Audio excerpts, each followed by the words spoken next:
காலையில நம்ம அவசரம் அவசரம் குழந்தைங்கள ஸ்கூல் கிளப்புறோம். இந்த ஓவர் பெர்ஃபார்மன்ஸ் பண்ண கொன்னுடுவேன். நீ என்ன அவசரமா சமைக்கிறியோ அதே அவசரமா அதையும் சரிசு பண்ணி ஓ அப்படியா விஷயம். இன்னும் எங்க போவோம்னா சுத்தி ரவுண்ட் அடிப்பாங்க. என்ன குறை இருக்கு நம்ம செஞ்சே வச்சிருந்தாலும் அதுல என்ன குறை இருக்குன்னு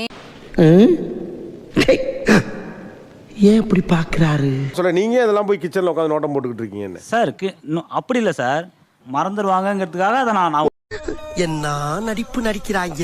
இந்த நடிப்பெல்லாம் பார்க்க சகிக்காம தாண்டா சிவாஜி சீக்கிரமாவே கிளம்பிட்டாரு. ஒரு நாள் கொஞ்சம் ரிலாக்ஸ்டா வச்சுக்கிட்டாதான் என்னன்னு கேக்குறேன். போறீங்களா இல்லையா? டேய் இவன் வேற என்னை ரொம்ப டார்ச்சர் பண்றான். சார் வேலைக்கு தான் சார் போகிறேன். அப்புறம் எப்படி வச்சிருந்தா அவ்வளோ அழகா வச்சிருக்கிறாங்க. பார்க்கும்போதே இதெல்லாம் பெருமையா? கடமை, ஒவ்வொருத்தருடைய கடமை. முதல்ல சகஜமா வச்சிருக்கவங்களா கை தூக்கிடுங்களேன். குண்டு பைப்ல எப்படி கோர்த்து விடுது பாரு.